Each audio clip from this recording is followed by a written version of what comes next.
Jésus va juger criminel, criminel yo la condamné yo, criminel, criminel yo la prononcé sentence yo, sentence yo. Okay, I'm just coming back because something happened with my audio. So I want to make sure that I post this and hopefully that Instagram cooperates. Okay, so I was supposed to go live with Pastor Jamal Bryant. If you go to Pastor Jamal Bryant's Instagram page right now, all of their belongings are being taken away, their phones, everything. He contacted me. He said, Jess, they're taking away our phones, no cameras. It's crazy. He said, you're gonna have to come down here. It's insane. So, you know, right now you have Al Sharpton trying to talk to the media, but basically what they're doing is, okay, for those of you guys who don't understand, let me know if you guys can hear me, but for those of you who don't understand what's going on, they are blocking people from coming into the camps and uniting with the Haitians that are there at the border, because they don't want to let us give the donations. Okay, like they don't want to give us access to them. If they can actually arrest you. You know, and these are Haitians who have been beaten. I've seen testimonials with some of the women saying that, you know, they're on their periods and, you know, they weren't allowed to go get pads. There was a woman, a Haitian woman that was under the bridge, and she gave birth under the bridge to a baby. Now what's happening is if you are a family, they might let you go. So there have been families, if you're a family unit, they let you go. But if you don't have kids with you, or if you are alone, they're detaining you. You know, so, you know, you have, it's so much going on. You have Daniel Foote today who resigned because of the counterproductive and inhumane methods that they're using with the Haitian refugees. And just so you guys understand, these are not quote unquote refugees. These are Haitians who have been seeking asylum for months. We're talking about back in July when Jovenel was killed. Our Haitian president was killed. When a Haitian president or a president of a country like Haiti gets killed, you know, there are people who fled because they're trying to be safe. And so these people fled all the way to Brazil, all the way to Chile. And they went to these countries, and these countries opened their arms to them and said, hey, you guys can come work here. But then as soon as the work was done, they basically told them to get out, like just threw them out of the country. And so they've been migrating for months, and they've been migrating through all sorts of weather. This is not, and they're seeking asylum, they're seeking safety. Now you have all these Afghanistani people who came, and they should be able to come, right? They're seeking asylum, and the doors were open for them. But why not for Haiti? And it's strategic. It is very strategic. This is not an accident what's happening with Haiti. America has made a business out of keeping Haiti impoverished. You know, you have the Clintons who went in there and took away our rice, took away the way that we produce our rice. Our fruit, like the way we used to raise fruit, we don't do that the same way anymore. You have all these kids who come out of school and they don't have any jobs. And it's not that they don't want to work. They don't have any jobs because you have powers like America, the UN, you know, the United Kingdom, France, all these people, all these countries who have gotten together and basically shut us out of trade. And if there are trade policies, it is to hinder, it is not to help. So Haitians, like, I'm so glad for people like Tamika Mallory, so glad for, you know, people like Pastor Jamal Bryant. You know, Jamal Bryant, when the earthquake happened, Jamal Bryant opened up his purse, opened up Newberg's purse to us, and he made donation. But Haitians, like, this is a time for us to wake up. Like, we can't keep looking for other people to save us. We have to save ourselves. We have to have another revolution. We have to get unified. And so, you know, I've been working with for months. I've been talking to this organization, the Diaspora Unification Organization, and their hashtags going forward are hashtag Diaspora United #4 Haiti.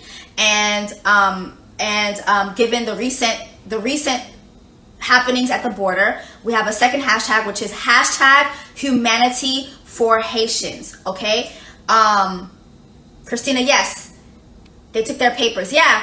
yeah, so what Christina's saying is, yeah, they went to these countries like Chile and all these people, and they had their passports taken away. They had their birth certificates taken away. So what are they supposed to do? And the same thing is happening at the border. And they're at the border, they're getting beat. You have women talking about getting beaten, getting hit, having to bleed, like not having any pads, not having access to pads, so they're bleeding on themselves. They're having babies under the bridge, okay?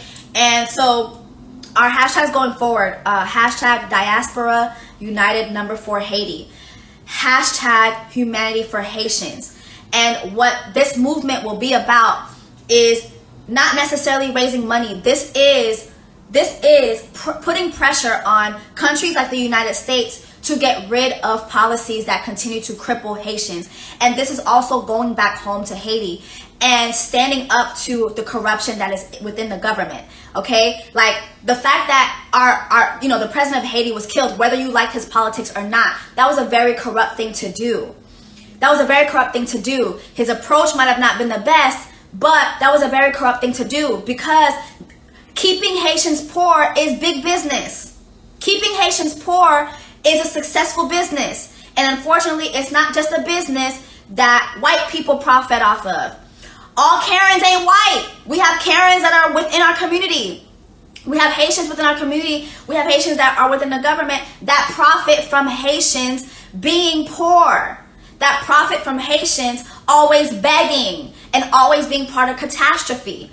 Why? It is because there are a lot of things in Haiti. There are a lot of resources in Haiti that they're able to take advantage of.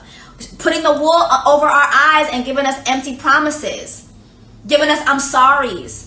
Keeping Haitians poor is a huge business.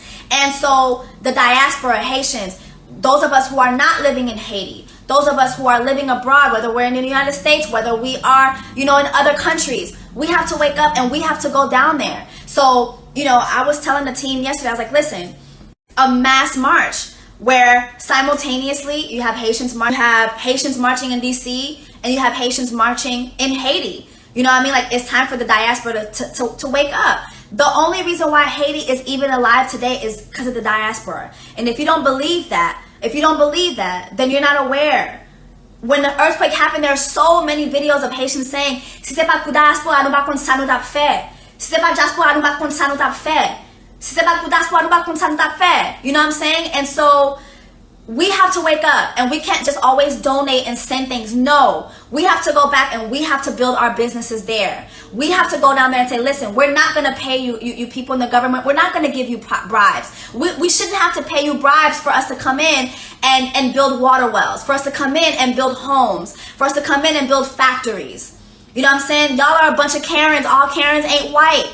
That's a huge problem. And it's our own that are profiting aside from these white people and these imperialists and these colonizers that are able to stifle us the way that they do. I see people say all the time, is it safe for us to go back? And that's a mentality that they've given us. Oh, it's not safe, it's not safe. Imagine if we all picked a day and we said, we're going to Haiti on this day. What are they going to do? What are they going to do? What are they going to do? Of course, we have to think it out, right? But so what are they going to do? We have to go back. If we don't go back, then there's not going to be a Haiti to go back to. So I've been on the phone all day. I'm supposed to be going to Texas tomorrow with Yandy. We're going to be meeting up with Tamika Mallory, with Pastor Jamal Bryant, Al Sharpton, and all the people there. I'm really, really thankful for BLM, for, I think Haitians, period, we're really thankful for BLM. And, this is a black issue. What's going on with Haitians is a black issue. It really is. It's a black issue. It's not just a Haitians issue. It is a black issue that in 2021, you're seeing white men on horses with whips hitting Haitians at the border. You don't ever see this with non-black immigrants. You don't ever see this with non-black, refugees seeking asylum. Okay? So we have to play our part. So going forward, our hashtags, hashtag diaspora united #4 Haiti, hashtag humanity #4 Haiti. I'll do my best on my platform, but also make sure that you guys follow HH United 1804. That is Houston Haitians. United 1804. They are on Instagram, and what's happening for what they're doing in Houston is that, and this is their Instagram. What they're doing in Houston is for those families that are able to make it out, they are able to give them donations, monetary donations. These people don't have money to get on flights. These people don't have money to eat. They don't have money to buy water. So it's HH United 1804. Make sure you follow them, and in their bio they have their link tree, and they have all these possible ways for you to donate. Okay, that's HH United 1804. I'll make sure that I tag them as well. Also, there is the Haitian Bridge. Let me make sure that I get them. Haitian Bridge, okay? They're also there as well, and they're doing what they can. You can see them right here. The Homeland Security Secretary Al Sharpton and everybody else. And told him that he wanted to come as faith leaders and have prayer and call for total accountability of what happened here. Not only okay, so make sure that you follow them and see everything that's going on with them. Make sure that you follow Haitian Businesses as well. It's Haitian Businesses is on Instagram. Haitian Businesses. They're really good with graphics and putting all their information on one page so that you guys can get all your info. Again, keep everybody in prayer that's going down there. I'm going down there tomorrow. We've already been warned that we can be arrested. I hope I don't get arrested because I have a video to shoot on Sunday. So I hope I don't get arrested, but if I get arrested, I get arrested, you know.